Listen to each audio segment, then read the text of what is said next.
You're listening to WRUULP, Savannah, Georgia, 107.5 FM, WRUU.org. We are Savannah Soundings, community radio with global soul.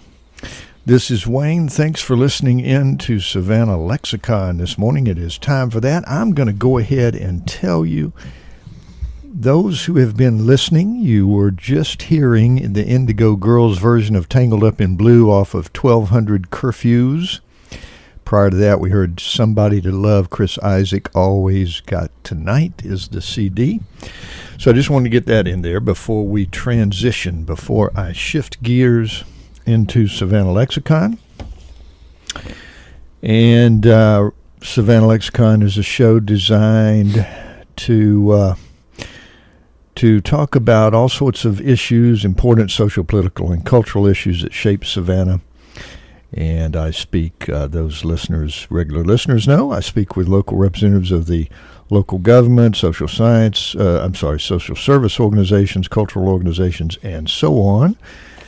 Today is no different. I have with me 2nd District Alderman Bill Durrence, and I am pleased to have him on the show. I'm going to get with him just a minute, but first off, you know what's coming. You know the thing that we have to do at the beginning of the show that is just the first bit of excitement before the rest of the show comes on. We have the world-famous general disclaimer. The viewpoints expressed in the following program are not necessarily those of WRUU, its license holder, or its staff. Okay, we got that done. So, how are you, Alderman Durrence? Good, thank you. And thanks for having me back. Yeah, my pleasure. And I want to have you along as long as you'll keep coming in. And I'm going to call you Bill, if you don't mind. That's fine. So, Bill, boy, so much that we could talk about. And again, even though we have, by media standards, an exceptionally kind of long time, actually, with this radio show as compared with TV, most TV kind of scenarios in any case, it's still not nearly enough time. And that's why I want to get you back, because today it's almost like I feel like today we'll have to kind of hit some high points, and then hopefully I can get you back before too long, and we'll sort of maybe delve a little deeper into one or two particular topics. First off, I just want to ask you, what about the snow? Was that wonderful or what? Well, it's beautiful, and then it's messy. It is messy. I have limited experience with that kind of winter from when I was in the Army. I was in New Jersey and Washington for several years, and so I got a taste of it then. Mm-hmm. And just in my travels for work and pleasure, I've occasionally been around it, but I've been around it just long enough to know that I like to see it for pleasure, and I don't like to have to deal with it when you have to dig your car out or de-ice the streets or whatever is necessary to deal with it after it's pretty. Yeah, true enough. And, by all means, I loved it myself. Now, having said that, I would not want a New Jersey winter, a Minnesota winter, or anything remotely like that, where, I would go into a deep depression, starting about October if I lived that far north.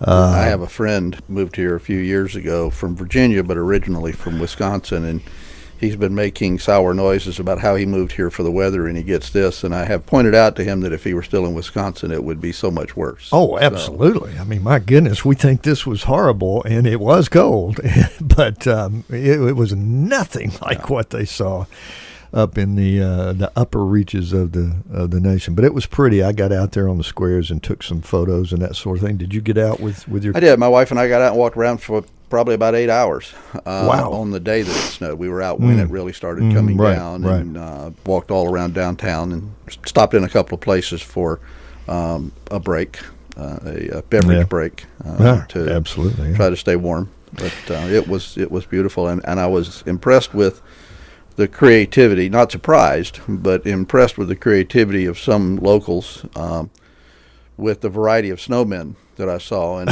what was really fun was in Forsyth Yeah. Park. There were several where somebody would take over a bench and build a family of snow people. Is that right? And using various twigs and leaves and things, create very expressive snow people as well. Wow. So Wow. that was pretty cool. Excellent. Okay. All right. So let's get to it. Boy, the old budget, the city budget. He's shaking his head I used already. to think folks. dealing with my personal budget was a pain. Well, it's interesting. Lord, where to begin with it? Well, we know where to begin with it. I guess is the old fire fee, and I got to tell you, it's been a very controversial thing, and I'll be honest, I find myself at this late date actually, I guess, with a different perspective on it than you. I heard City Manager Hernandez speak at the Victorian Neighborhood Association, and he talked about it there. And I found him pretty persuasive, and I kind of said, well, it's a shame. First, I mean, the real issue is that we're here with this much debt in the first place. That's the real issue. But, okay, we are here. I wouldn't call it a debt issue as much as an operating deficit that we've got to address. Okay. It's not so much that we're sitting there with a bunch of bills we owe. We've got a lot of issues that are coming due because they've been infrastructure issues that have been pushed aside or kicked down the road for years, and we can't keep doing that. We've got to address these things. There has to be another revenue source. Okay. I wish there was some other way to do it. Yeah. But I don't know what it is. Maybe somebody a lot smarter than me can figure it out. Yeah. Well, I know what you're saying, and that's why I've gone back and forth on this, and it's been but it never sat well with me, even when I was begrudgingly saying what you're kind of saying, that, well, I don't know what else we're going to do. We got to do something, but it does strike me as troublesome in a number of ways. And in fact, I must say it was, I think, beautifully encapsulated by Jim Marekis in this piece in Connect Savannah, where he kind of hammered on. He's done several columns about the fire fee and about the city budget. I mean, going back weeks. And some of what he put in this column, I guess it was actually the latest one, was some were kind of his own ideas, and he also indicated ideas coming from some other people that he kind of shared as well. But he does hit on several things that bothered me about it from the very beginning. Number one, of course, is that, in no particular order, it's gonna hit commercial property owners and nonprofits very, very hard on this. It's gonna have a much more difficult impact on several populations, if we want to put it that way. But of course, that's always the way it is. But it's going to be more. You have to pay for it. It's going to be more.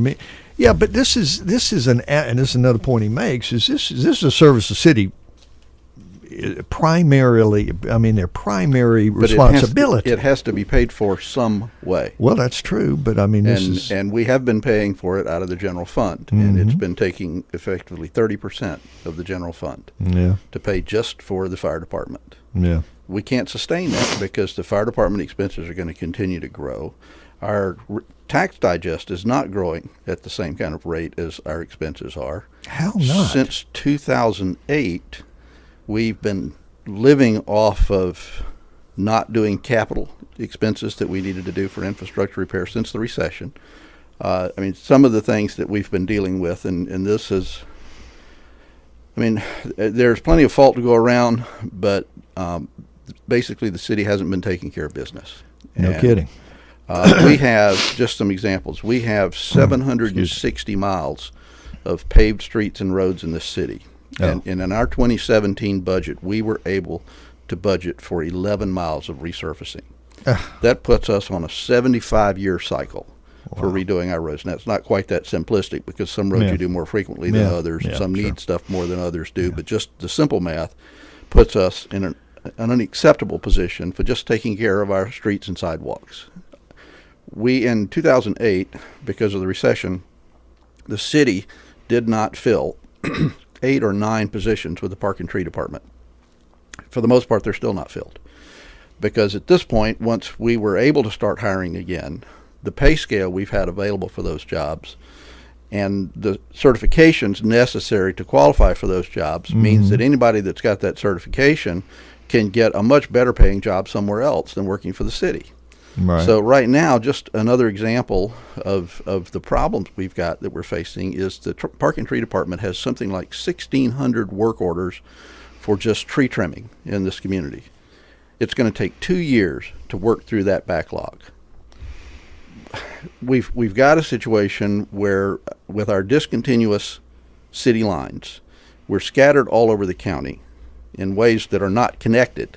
I mean, we've got pieces scattered out in the west side that are discontinuous to our property line, our city municipal line. Right. The problem we've got is, if we're going, just to use the fire department as an example, is if we're going to provide the fire service we have to provide, that we are committed to providing, which is a 4-minute response time Right. for the first vehicle to be on scene, then we've got to have multiple fire stations in all of those places. That's expensive. We haven't spent any money in 40 years on renovating the fire stations that we do have. I mean, all kinds of things have been being kicked down the road for years, and we're in a situation now where we need the money. I mean, we need revenue somehow to address these things, and it's easy for people to sit back and say, well, cut out the waste. Well, the budget is a public document. Show me where there's $21 million worth of waste in there that we could use to recover what we're going to generate from the fire service fee. I'm happy to look at that. If you can show me where that is. I mean, some of the other suggestions that have come up, and I think this was one of Jim's, is some sort of cargo tax, 50 cents per container or something like that through the port. Well, we don't have the authority to do anything like that. Right. The port is a state agency. And if they can convince the state legislature to do that, more power to them. But I suspect that the Georgia Ports Authority people would fight back tooth and nail on that, and it wouldn't go anywhere. Not to mention that the port is not in Savannah, it's in Garden City. So a lot of these suggestions that are coming from people aren't very well thought out, or they're not very well informed.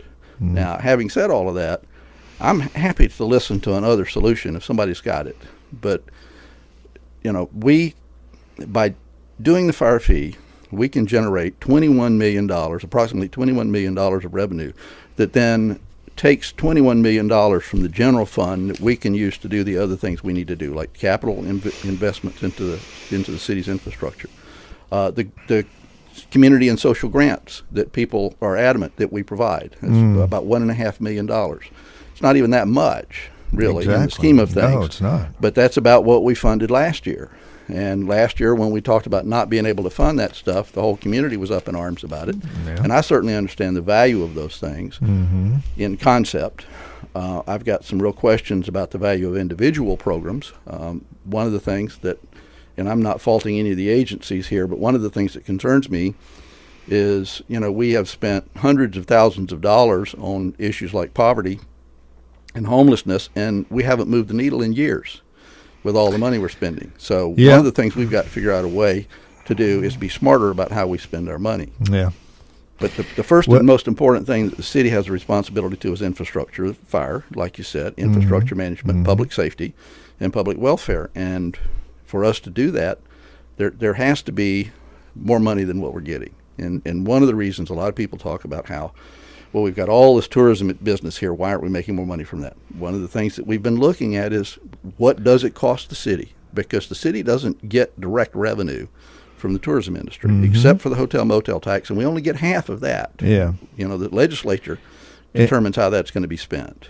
And where is that? Do you know off the top of your head? I mean, relative to other cities in the state, and what is our hotel motel tax? Is it? You mean the amount of dollars? I don't know what. Well, and I mean the percent. You know, the way it's figured. I have no idea. I don't know either, and I'm just throwing that out to you. It's about $11 million. Without even talking about it, I don't know, because I mean, it does seem, and I understand what you're saying about the port for sure, but it just does seem that this city, my God, the number of tourists we get here who spend money here, and as you say, and they cost money. City doesn't necessarily get. That volume of visitation is more wear and tear on our infrastructure. Well, yeah. It costs money. It costs the city money for this industry. Now, it generates a lot of revenue in this community. And it generates indirect money to the city through sales tax collections and that sort of thing. Yeah. But, all these people, these 14 million visitors a year tromping through the city, that creates wear and tear. That's additional infrastructure issues we have to deal with. That's additional maintenance that we have to provide, from in our squares and on our streets. In addition to that, it's not even just the 14 million visitors. We have a city population of 146,000 people scattered over 108 square miles. Yeah. A comparison that the city manager uses sometimes is Fort Lauderdale has about 40,000 more residents than we do, but it's condensed into a contiguous 36 square mile area. It's considerably cheaper and more efficient for them to provide services than what we've got, this mess of a city layout that we've got. These things cost money, and we haven't been taking care of these things, so they're actually going to cost us more money because a lot of the stuff's been being ignored for years. Well, and again, that's the real issue. That by itself could be a whole show or two or three, but then again, at the end of the day, you just come back and say, well, but here we are. But yeah, it's shameful. Apparently, and again, I was away for years, but apparently, the budgetary situation, the books were looking great for years and years and years, and Savannah had a reputation of being that way. But it's because so much of this stuff was not being done. Well, yeah, and when you say the books look great, it depends on what you're looking at. If you're looking at the bottom line, sure, we've had a balanced budget. But you have to have a balanced budget. Legally, you have no choice. Right. But all that means is you didn't spend more than you brought in. That doesn't say anything about how you spent what you brought in. Right. It doesn't say anything about what you didn't take care of. And that's the thing. That's a big part of it. Generally speaking, before the recession, and what we hope to be doing starting this year, is out of the general fund. The projection used to be to try to have from about $5 to $8 million for capital expenses, just doing infrastructure work, roads, streets, sidewalks. And the 2017 budget capital expense was $600,000. Yeah, not $6 million. Wow. And the only reason we had that $600,000 in there was because it was a debt obligation we had to pay for the purchase of a building that was a commitment made several years previously. So, until we can start generating enough revenue to do the things that we need to do, we're always going to have a balanced budget. But what's not getting done? That's a big issue. And one of the things the city has been doing and trying to find out is what is the cost to the city of all this visitation. And is there some way that we can make sure that it's not a negative, that whatever it is, that we're getting sufficient revenue for what it costs the city, to make sure that it's at least a neutral thing. But it's not just the visitors too. We have 40,000 daily commuters that drive into the city from Effingham County.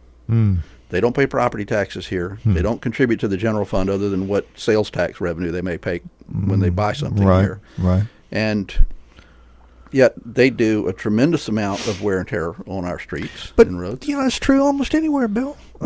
It's not. I think it is. It's not. All sorts We are of commuters. we are the heart of this metropolitan statistical area.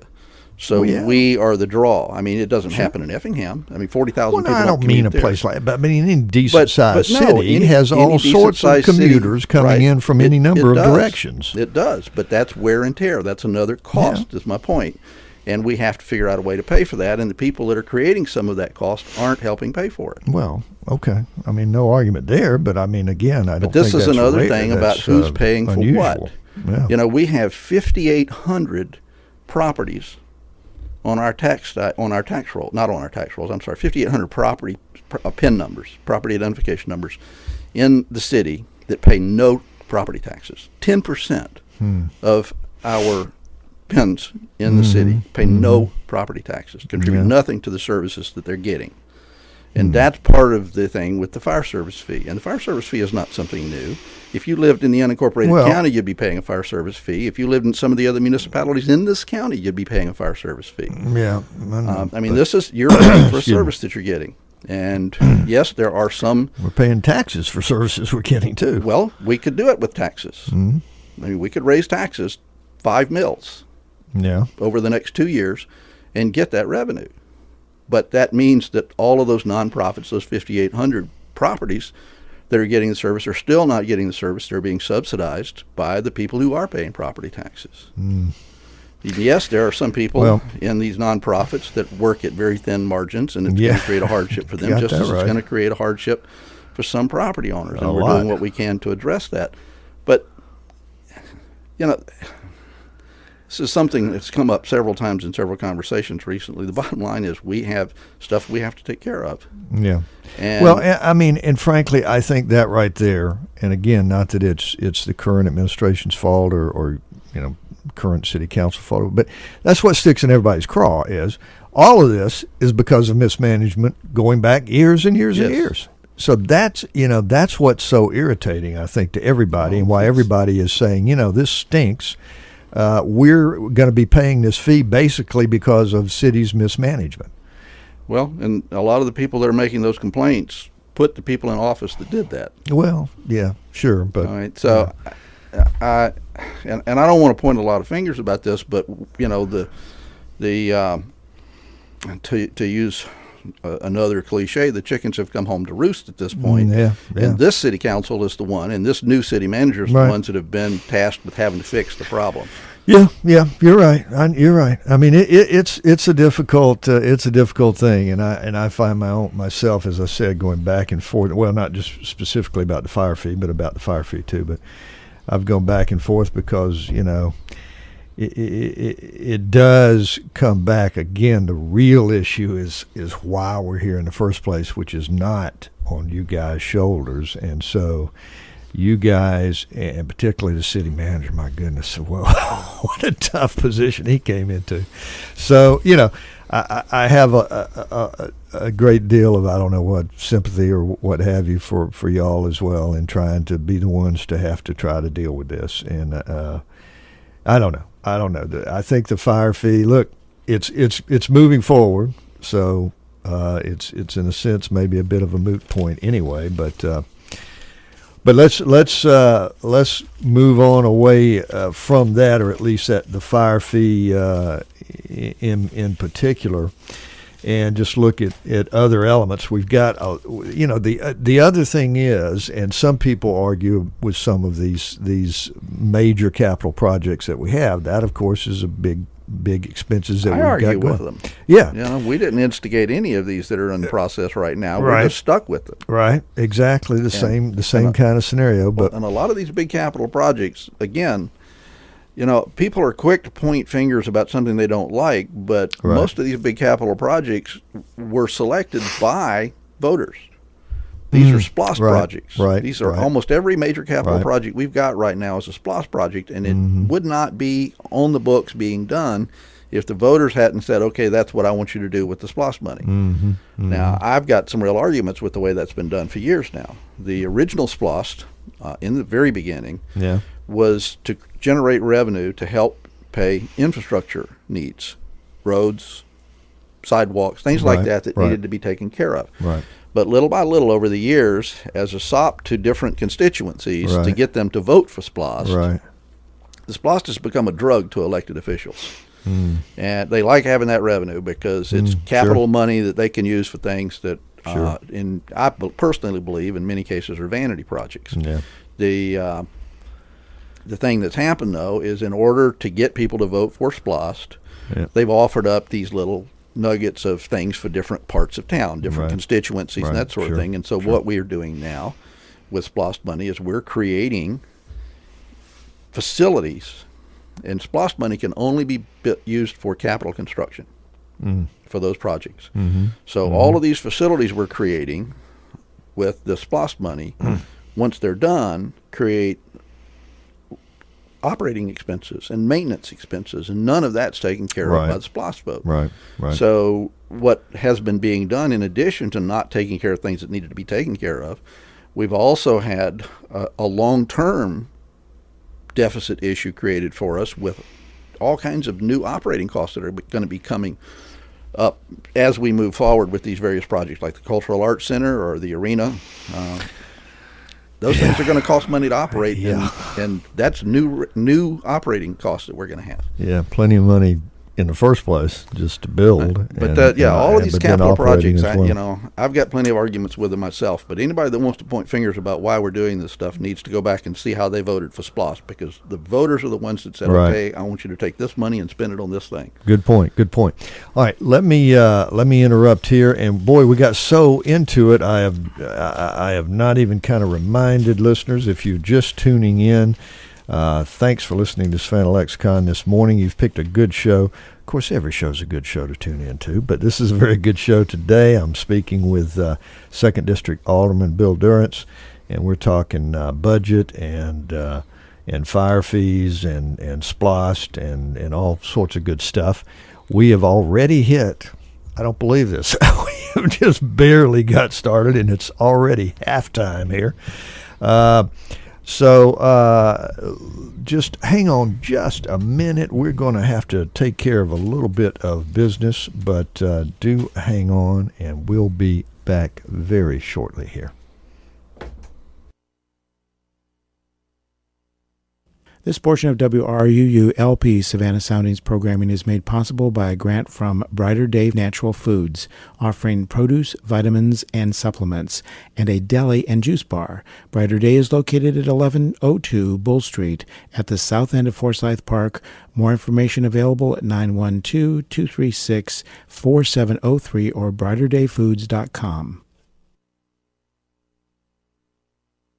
Clean Coast is a volunteer organization which works to combat marine debris by holding monthly beach and marsh cleanups along the Georgia coast. If you would like to find out more or volunteer, visit cleancoast.org.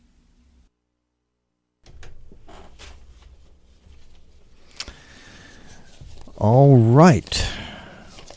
We're back, but before we continue, let me, if you would, just throw one more thing out here to you. If your business enjoys our programming on WRUU-LP, please support the station with a donation. Let your customers, neighbors, and friends know that you share our vision of building a thriving community based on diverse, vibrant radio programming. As a business partner, our listeners will know you support Savannah's only broad-based community radio station. Become a tower sponsor or underwriter. To check out the levels of corporate sponsorship and to donate, go to www.wruu.org/business. Again, to check out the levels of corporate sponsorship and to donate, go to www.wruu.org/business. Thank you for listening to and supporting WRUU-LP.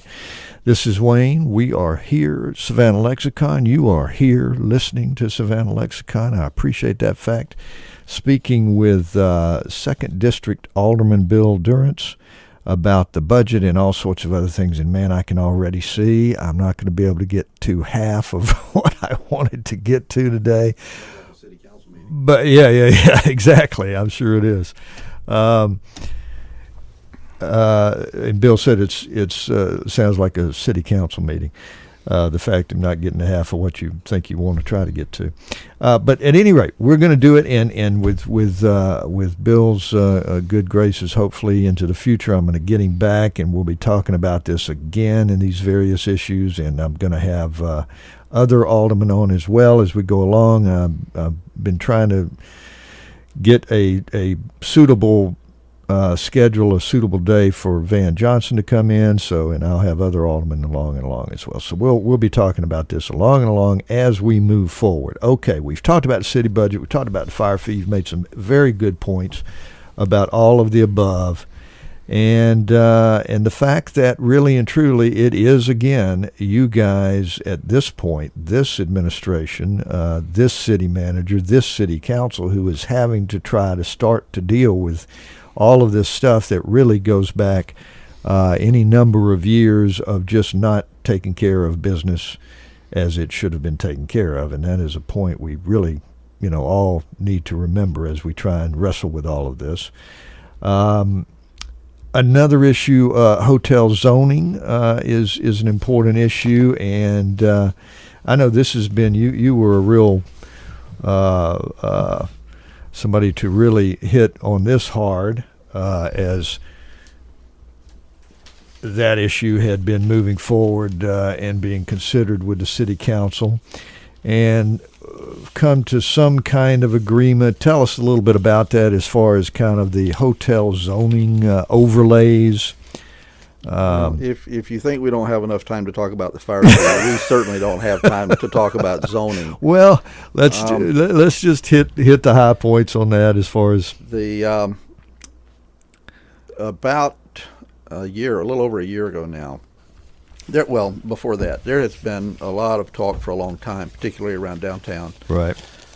Concern of the impact that continued hotel development in the Landmark District was having on the character of downtown. Right, and at exactly. what point, I think you could probably get everybody from every side of the equation to agree that at some point you've got too many. Yes. And whether that judgment is based on reduced occupancy rates because you've got more capacity than you need, which is not the case at this point, or if you just argue that it's influencing the character of the city in a way that all the new construction starts diminishing the nature of what people come here to visit. And my sense is that most people, or certainly most people downtown, and I think in general in the city, think that we are at that point, or at least approaching the point where it's having a deleterious impact on the character of the city. Well, and because that has been a general conversation, and although you wouldn't find agreement on where that tipping point is, I think most people would agree there is one. So we need to address the concept of that. Mm-hmm.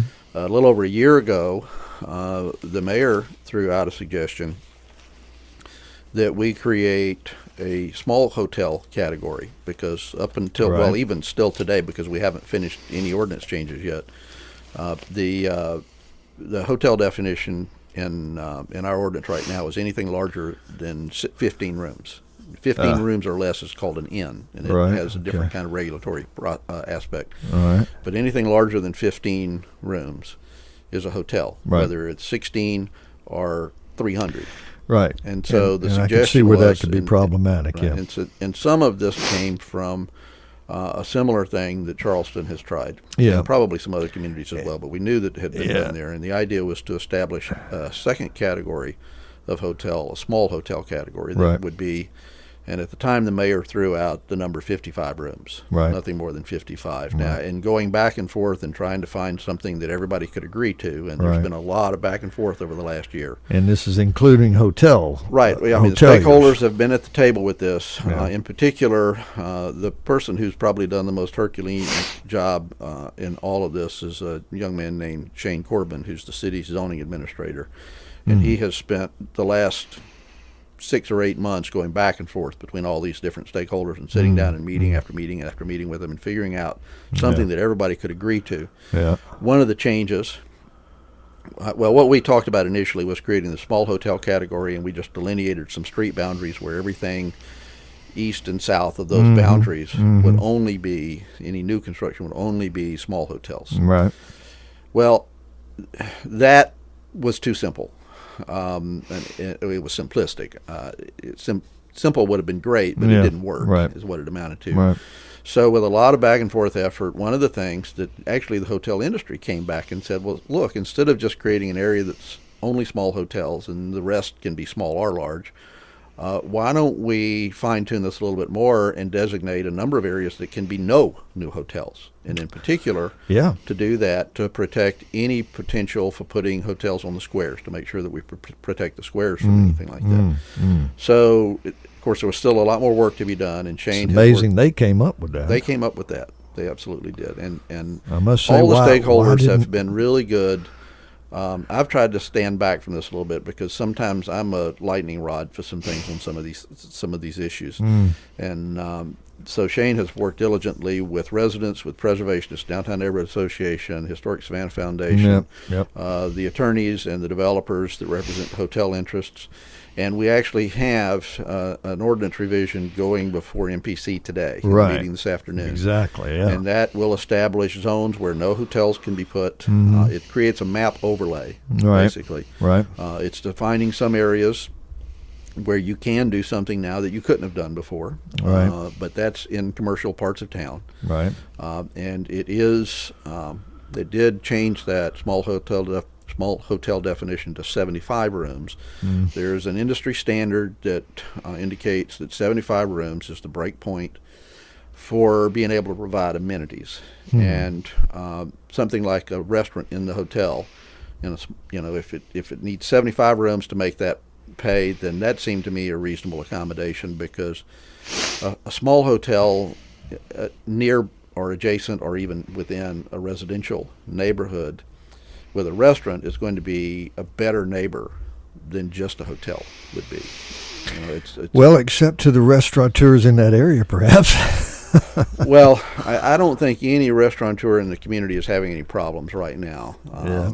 We have a huge growing food market here. We certainly do. But so that can get saturated too. Yeah, it can. Anything can. At this point, that's one industry that I've heard no pushback from about any of this. Okay. The other thing is, I think a lot of people may have this knee-jerk reaction to, well, we just don't want a hotel in a residential neighborhood.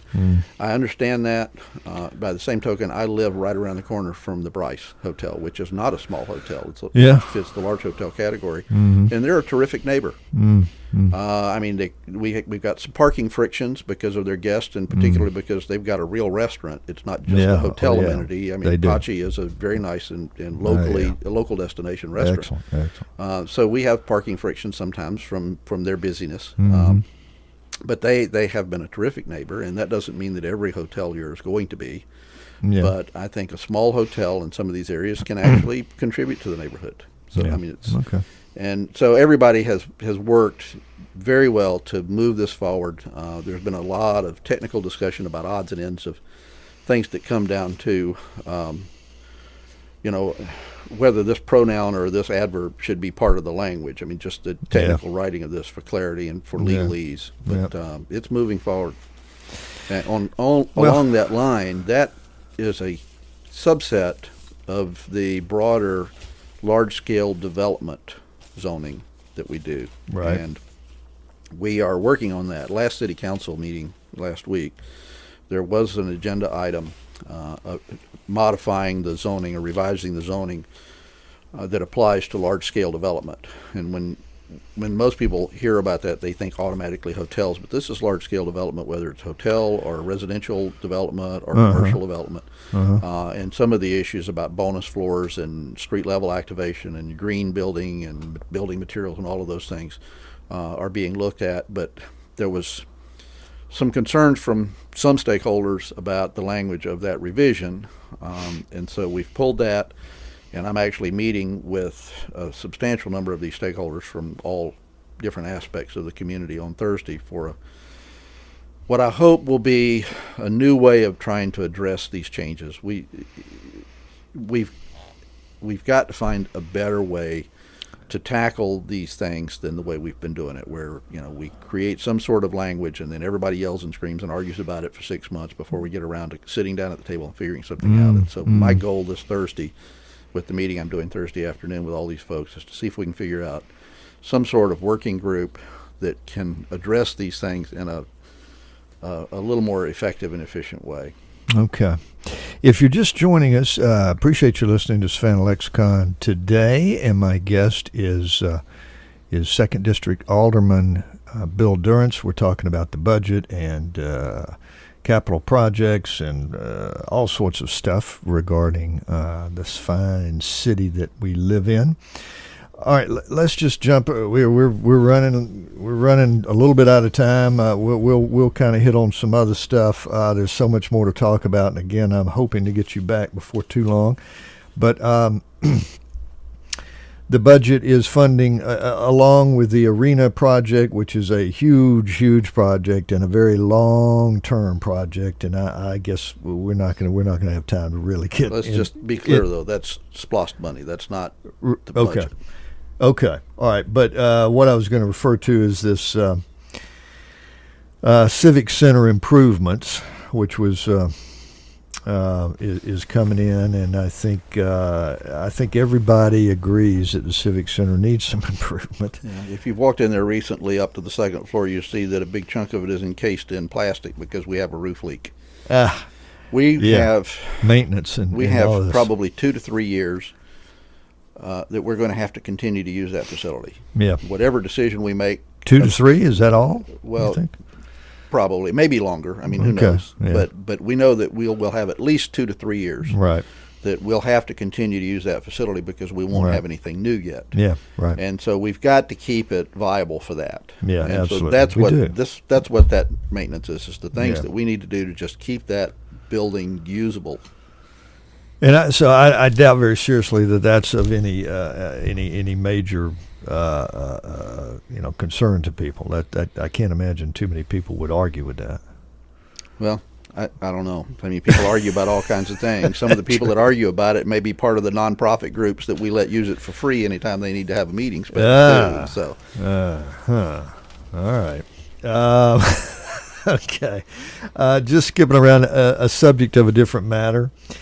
Girl Scouts are calling for the Talmadge Bridge to be renamed after the founding. Now, of course, that's not up to City Council or the City of Savannah no, I'm glad we at don't all. have to make that decision. But it's interesting, and personally, I'm still pulling for Tomochichi myself.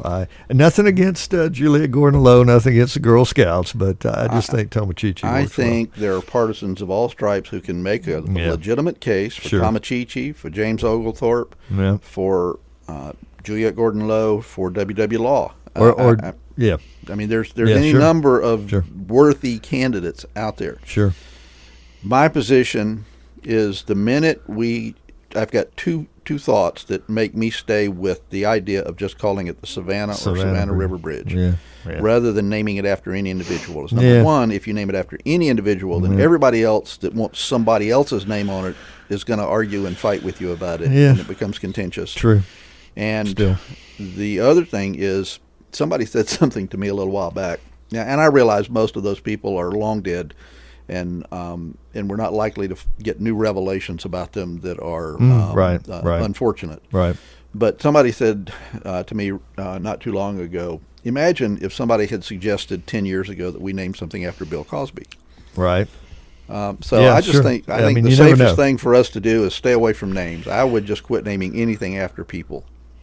Yeah, I mean, I see that point for sure. I see that point, and I wouldn't have an issue, obviously, with Savannah. Well, and I think or all of the Savannah names River that we, Bridge. all of the names that we mentioned are worthy people. I Yeah, have sure. no argument with any of that. My thing comes down mostly to the philosophical.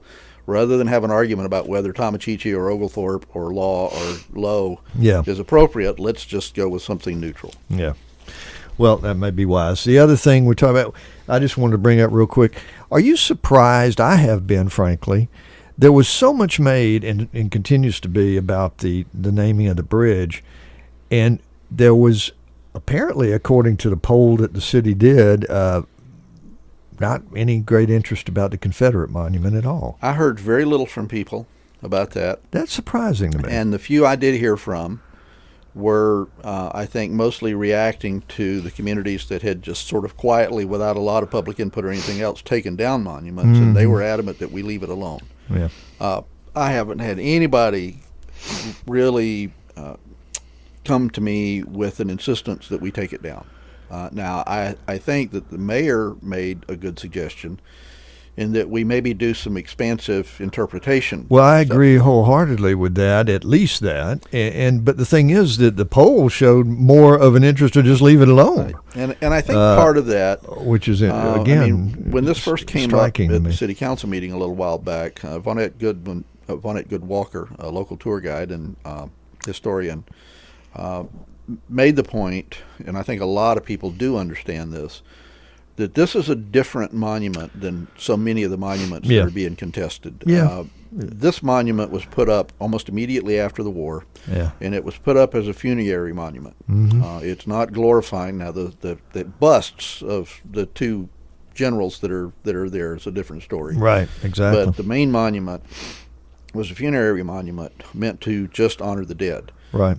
It wasn't this kind of heroic losing general statue that was put up with a lot of other ulterior motives in some cases. Right. Yeah. Yeah. And that's true. But again, that just kind of begs the question of why. Why it wasn't put in a cemetery in the first place. But anyway, we don't need to get into all that. All right. Well, why it wasn't put in the cemetery in the first place, because the ladies that raised the money to do it wanted it there. Wanted what? Wanted it there. Well, I mean, yes, but right. But True, that true. monument is a little problematic too, because it's my understanding is that it needs some serious maintenance. I would think so. Yeah, it was not constructed of the we've best. No, it wasn't, and material. and that's another one of those ongoing problems we have in the city. We have a huge number of monuments, Yeah. and all of them require maintenance, and that's more cost to the city to Right. keep these things. I mean, it's just Right. there's so many things that cost the city money that nobody stops to think about. Right. And Right. at one point, several years ago, the city, I think they did this, they were talking about doing this, enacted a policy that anybody that wanted a new monument had to create an endowment to fund its perpetual maintenance on it. Really? And I don't know if that's actual policy or if it was just an idea that was floated, but Right. it certainly ought to be policy if it isn't. Huh. We have, I don't know how many, it's well over 100 monuments in the city. And we have to take care of that stuff. That's part of just the general operating. And another thing, again, just to refer back to the budget a little bit, most people think a forest is a forest. You don't have to worry about a forest. Well, if a forest is off in the woods somewhere, no, you don't. You just leave it alone. But our urban forest can't be managed Right. in that laissez-faire way. Sure. Right. I mean, right. there's a huge expense. I mean, this is part of the face of Savannah. It's part of the thing that makes this place special. Yeah. But it's a very expensive thing to maintain. That's true. Well, that's great. You've given me and our listeners a lot to think about that we might not think about normally in terms of what expenses the city does have and how substantial they can be. And I'll tell you, it's astonishing to me when I read numbers about things anymore. I mean, anything is $1 million, $2 million, $10 million, $20 million. Yeah, I mean, it's Everett just, Dirksen good said Lord. many years ago, $1 million here, $1 million there. Pretty soon it adds up to real money. No kidding. I mean, the numbers just astound me. Anyway, so I really hope that I'm able to get some kind of show together that really focuses on this kind of idea about what's involved in a city budget and how a municipal government operates and deals with this sort of stuff. And here again, that probably needs to be 2 or 3 or 4 shows, but at any rate, I hope to get at least one together with more than one person involved. So I'm hoping you might be, particularly after listening to you today, I'm hoping you might be Happy to do it if I be can. I'll part tell you of that that. all of the stuff we've been talking about the last 2 years have been a real education to me. Yeah, well, When I was I'm running, sure. I had some people that had been very involved in politics for many years. Say one guy in particular who had worked for the Democratic National Committee in Washington said, "You think you know a lot, and you do know a lot, but you Yeah. don't know nearly as much as you need to, and you won't know it until you're in it." Yeah, And I'm sure that's this, true. This 2 years has been an incredible education about stuff that I was a very active for 25 years. I Right. was very active as a local Exactly. resident. Right, right. But when you have to get in there and read all this stuff and pay attention to it, it is so much more complicated. And I'm sure I it tell is. people it's karma. After 25 years of me pounding on the table and yelling and screaming about stuff, now I'm having to listen to other people do that. Yeah. Oh, I'm sure that is true. I can't imagine. I mean, it must be a real challenge to try to get a good grip on all this stuff because it is so multifaceted. There's so many parties involved. There's so many things that you kinds of things, I'm sure, that you don't normally dig into that deeply, and all of a sudden you've got to really bone up on everything. Well, and even as a councilman, I mean, and this is one of the conversations I've had with some people over the last few months, especially is, I mean, we have a substantial city staff, and for the most part, they're good people, and they're knowledgeable, and they're professional, and we really do rely on them to get into the nuts and bolts of a lot of these things, because city council is, in effect, a board of directors. Right. Our job is supposed to be policy, but most residents don't understand quite that distinction, too, and so there's always this push-pull in this job between being a policy person and what's supposed to be a part-time job, and service delivery, which a lot of residents and constituents think is your job. You know, I got a pothole in front of my house, there's trash in front of my house. Why don't you come pick it up? And as much as possible, I want to help with those things. But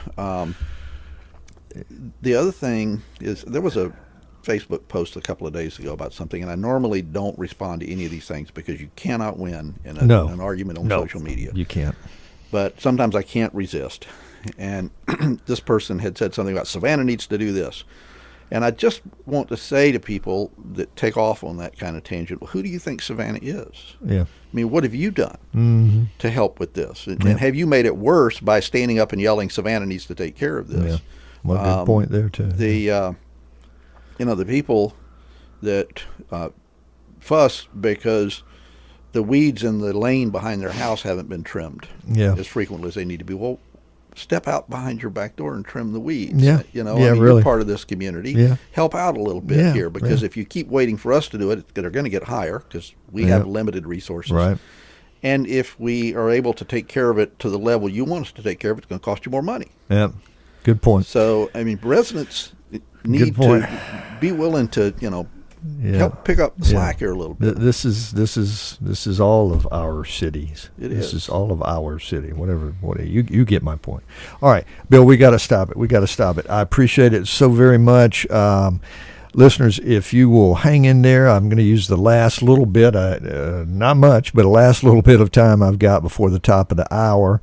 And by the way, the top of the hour is going to bring background briefing along, and then at 10 o'clock, Democracy Now! So you might as well just keep it tuned right here to WRUU, Savannah, Georgia, 107.5 FM. But I'm going to take a brief pause for the cause here, and I will.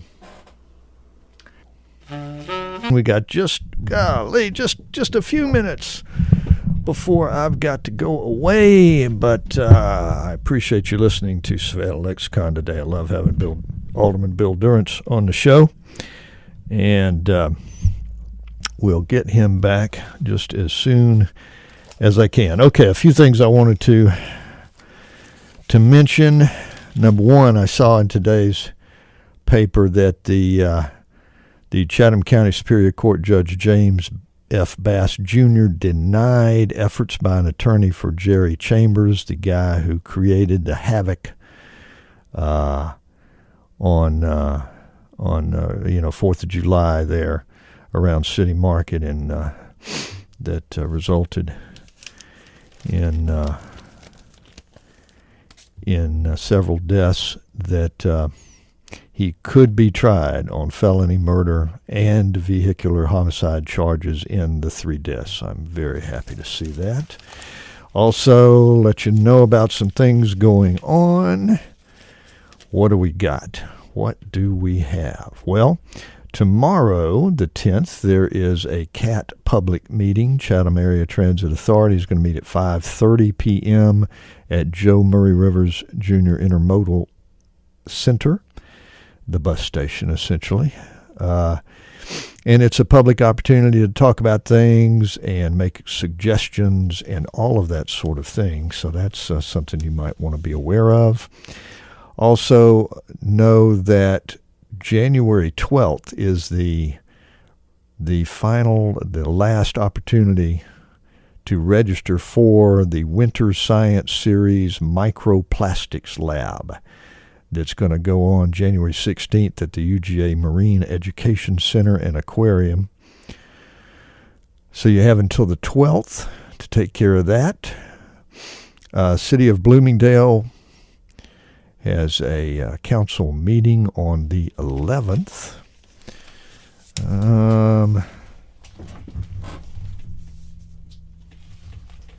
What else? Actually, this is interesting. There's a call for musicians for the Effingham County Orchestra. So if you are an excellent musician, highly trained, very gifted, you can go to effinghamcommunityorchestra.org. You can call 912-826-5300, extension 110. So if you can meet that highfalutin requirement, you might just wind up on the Effingham County Orchestra. Just wanted to say real quick, I went to the Monday Means Community event last night, put on by Emergent Savannah at the Sentient Being, and it was a special show, The Emerging Shape of Savannah. It was absolutely excellent, a good turnout, even on a night when the national championship football game was online. It was excellent, and I applaud them for doing what they do. And so look into Emergent Savannah if you so desire. They do good things and have some very good opportunities. Okay, I guess that's about it. I'll be back. Let me see now. What am I forgetting? Oh, wait. Let me see. Yeah. Check back. Got some very good guests coming up for you soon. So check back and check me on Facebook. Check the